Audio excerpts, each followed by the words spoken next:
여러분 안녕하십니까?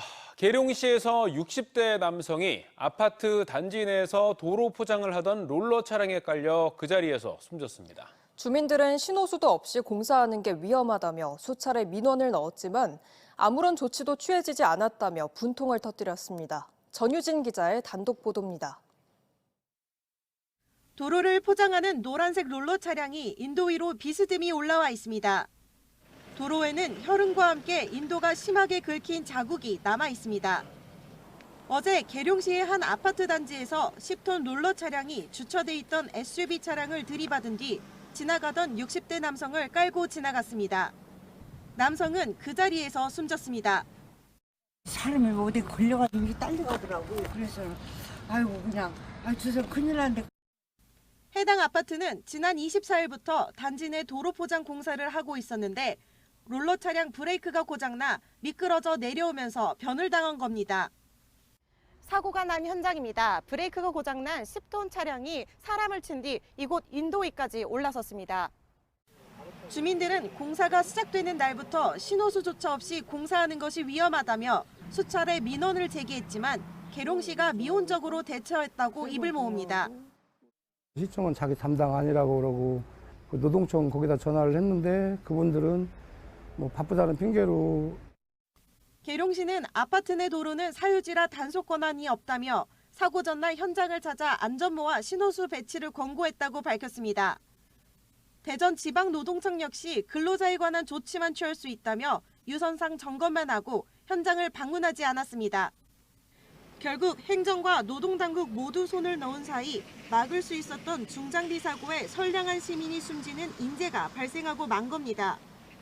노동청이 사고 이후에서야 뒤늦게 현장 방문에 나선 가운데 경찰은 숨진 남성의 신원을 포함해 정확한 사고 경위를 조사하고 있습니다. TJB 전유진입니다. 지난 3월 심야 시간 대전의 도로에서 소화기를 뿌리고 드리프트를 하는 등 위험천만한 질주를 벌인 폭주족 일당이 경찰에 붙잡혔습니다. 단속을 피하려고 테이프로 번호판을 가린 채 범행을 벌였는데 테이프와 마스크를 구입하는 모습이 찍힌 CCTV를 토대로 추적에 나선 경찰에 석 달 만에 꼬리가 잡혔습니다. 박범식 기자의 보도입니다. 도로 한복판에서 오토바이 여러 대가 소화기를 뿌리며 차선을 넘나듭니다. 꼬리잡기를 하듯 큰원을 그리며 돌고 출동한 경찰차를 조롱하듯 뒤를 바짝 쫓거나 스치듯 지나갑니다. 쫓아간다. 지난 3월 새벽 대전시내 한복판에서 벌어진 이 같은 폭주 행위는 1시간 동안 SNS를 통해 생중계됐습니다. 이들은 경찰 추적을 피하기 위해 테이프와 마스크 등으로 번호판을 가린 채 폭주를 즐겼습니다. 경찰은 이들이 폭주 전 편의점에서 마스크와 테이프를 구입하는 모습이 잡힌 CCTV 영상과 구매 내역 등을 역추적해 대전과 전주, 청주에서 일당 10명을 석 달 만에 모두 체포했습니다. 전국 곳곳에서 폭주족들이 기승을 부리고 있지만 이들이 비공개 SNS 대화로 약속을 정하는 데다 경찰차로 추격하다 사고를 낼 경우 역으로 민사소송에 걸릴 수 있어 경찰도 단속에 어려움을 토로하고 있습니다. 강력범죄도 아니고 저희 경찰이 잡으려고 하면 차로 밀어붙이든다면 넘어져가지고 더 큰 상해가 발생하는 경우에 민사소송이 또 따르게 되거든요. 그렇기 때문에 경찰이 적극적으로 건강하기 좀 어려운 부분이 있습니다. 때문에 경찰의 공무수행 중 사고를 내더라도 면책할 수 있는 법 개정과 더불어 과태료와 범칙금 수준인 처벌 수준도 강화해야 한다는 목소리가 높습니다. TJB 박범식입니다. 대전시가 정부의 국가첨단전략산업 바이오 특화단지에 선정됐습니다. 각종 세제 혜택과 인프라 제공 등 파격적인 정부 지원이 이뤄져 지역의 바이오 산업 대도약을 위한 발판을 마련하게 됐습니다. 양정진 기자입니다. 신약 개발에 특화된 바이오 산업단지 조성을 추진 중인 대전시 원촌동의 첨단 바이오 메디컬 혁신지구. 최근 기회발전 특구로 지정돼 파격적인 세제 혜택을 받게 되는데 정부의 전폭적인 지원을 받는 바이오 특화단지까지 선정되며 대도약의 날개를 달았습니다. 대전시는 11개 지자체의 치열한 경쟁을 뚫고 국가첨단 전략사업 바이오 특화단지로 최종 선정됐습니다.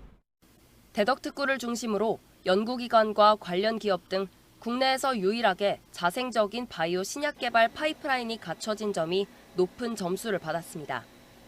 바이오 특화단지에는 산업단지 인프라 조성과 용적률 향상, 예비타당성 조사 특례 등 파격적인 지원이 제공됩니다.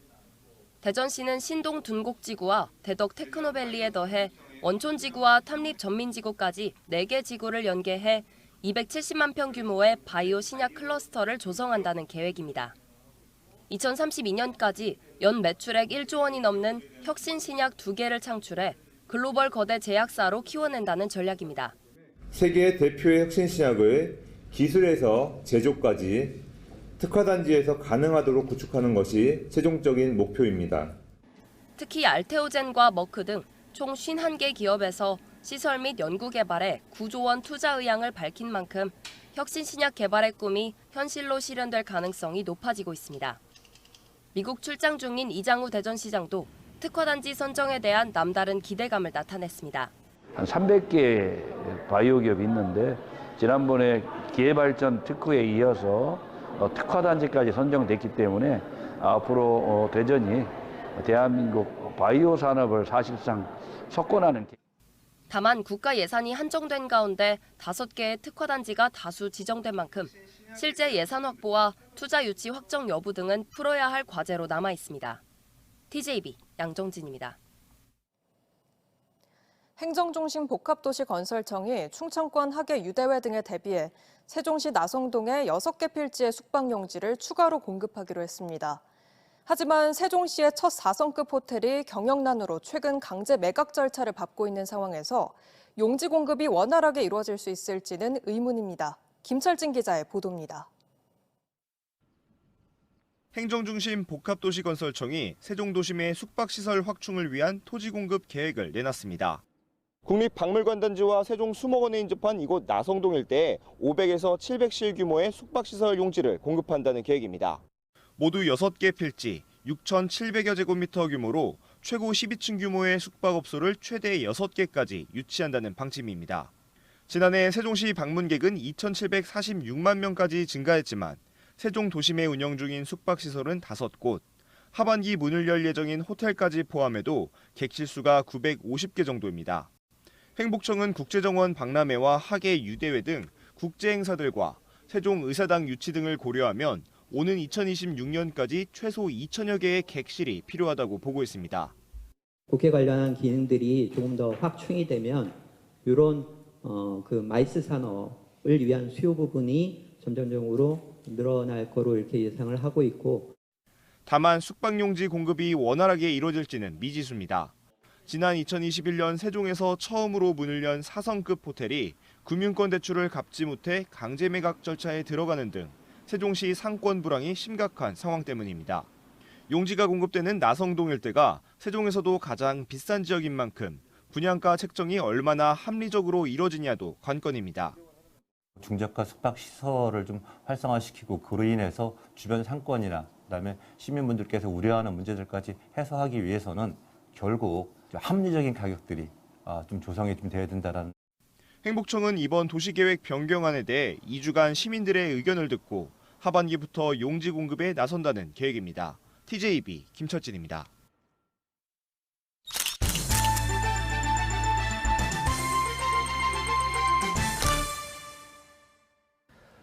단도직입 인터뷰. 오늘은 허은하 개혁신당 당대표와 함께하겠습니다. 안녕하십니까? 안녕하세요. 우선 개혁신당은 이준석 의원이 떠오를 정도로 원맨정당의 이미지가 강했는데 어쨌든 바톤을 이어받아서 대표가 되셨습니다. 어떤 변화를 주고 싶은지요? 우선 어떤 변화보다는 계승을 먼저 하는 게 맞지 않을까 하는 생각을 합니다. 저희가 1월 20일 정도 창당을 했기 때문에 지금 이제 5개월 정도 지난 정당이고 기존의 정당에 비겁하지 않겠다라는 용기를 낸 사람들이 온 거고 미래를 위한 정치를 해보자라는 것으로 뭉친 지 이제 5개월이 된 거지 않습니까? 그렇다면은 그 기치를 가지고 그것을 어떻게 계승해 나가느냐라는 것이 더 중요한 거지 뭐 이준석 원맨 정당이다 이런 거는 별로 중요하지 않다. 제가 이번에 당대표가 됐을 때 해야 될 일은 체계를 확실하게 갖추고 안정화시켜서 수권정당 만드는 것, 그 목표만 이루면 되는 것이 아닌가 하는 생각입니다. 개혁신당은 국민의힘의 기존 체제에 반발해서 나오신 분들이 대부분인데 그래서 아무래도 좀 집권 여당과는 차별화된 보수의 색채를 보여주지 않을까 이렇게 생각하는데 어떠신지요? 우선은 국민의힘과는 당연히 다를 겁니다. 국민의힘은 보수라고 저는 보지 않습니다. 보수 정당이라고. 그러니까 보수 정당으로서의 지켜야 될 가치를 이미 다 잃었다. 그 색을 잃었다라고 생각을 하고요. 저희 개혁신당은 미래를 이야기하는 정당이고 그리고 미래를 꿈꾸는 사람들에게 열심히 살다 보면 희망이 있겠구나라는 것을 느끼게 할 수 있는 그런 정책을 펼치고 싶은 정당입니다.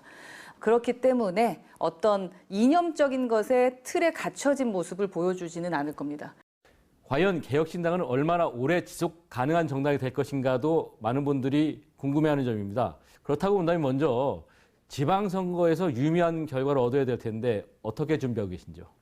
우선 원내에 있는 의원들이 80년대생이 있고 그리고 저희가 추구하는 타겟팅도 10대, 20대, 30대이기 때문에 그 미래를 추구하는 이 정당은 분명히 오래 갈 것이다. 성공을 하려면 말씀하셨던 대로 지방선거에서 저희가 좋은 성적을 내야 될 텐데요. 지금의 양당에서 개혁신당의 역할들, 필요한 그 부분들을 계속 보여드려야 되겠죠. 어떻게 저희가 중재하고 대안을 제시하면서 싸움기만 하면 안 된다라는 모습, 그 부분을 저희가 제안해야 된다고 생각하는데요. 그러한 부분이 먼저 진행이 되면 자연스럽게 지지율이 올라갈 수 있을 거라고 생각하고요. 그렇게 이제 지방선거에서도 좋은 성적을 낼 수 있을 것이다 라고 생각을 하고 있습니다. 알겠습니다. 그런 면에서 충청권에서는 과연 어떤 정책과 공약을 들고 나오실지도 궁금하고요. 또 전국 정당화를 위해서는 어떻게 구성하고 계신지도 듣고 싶습니다. 그러니까 충청을 저희는 되게 중요한 곳이라고 생각을 하고 있고요. 그래서 충청에서 가장 핫한 이슈이기도 하고 상당히 궁금해하시기도 하면서 또 전국에 있는 모든 분들이 관심을 기울이고 있는 그러한 이슈에 대해서 저희가 계속 좀 접근해 보려고 노력한다. 국회 전체의 세종 이전 이 문제가 어떻게 풀려나갈 것인가. 그러면 이제 개혁신당의 스탠스는 어떤지도 궁금합니다.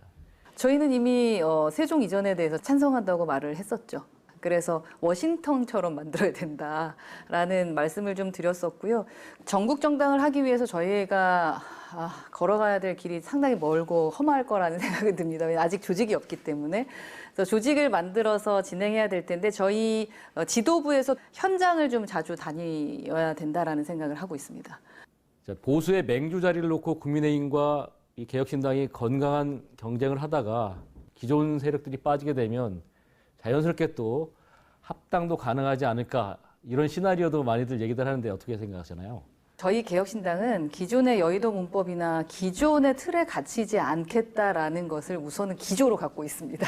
네. 그래서 저희가 합당을 할 생각은 아예 하고 있지 않고요. 네. 저희는 뭐 국민의힘이든 민주당이든 저희가 그 정당을 M&A 하겠다라는 마음으로 지금 시작한 정당이지 누군가와 합당하고 누군가에게 M&A 되겠다라는 생각을 한 적은 없습니다. 저희 당이 2년 뒤에 어떻게 바뀔지 3년 뒤에 어떻게 될지 아무도 모른다. 그래서 저는 안 된다라고 생각하기보다는 가능하다라는 생각으로 접근하려고 하고요. 저희가 좀 다른 모습으로 접근해서 가능할 것 같다라는 생각을 하실 수 있도록 만들겠습니다. 알겠습니다. 네. 예, 오늘 말씀 고맙습니다. 감사합니다.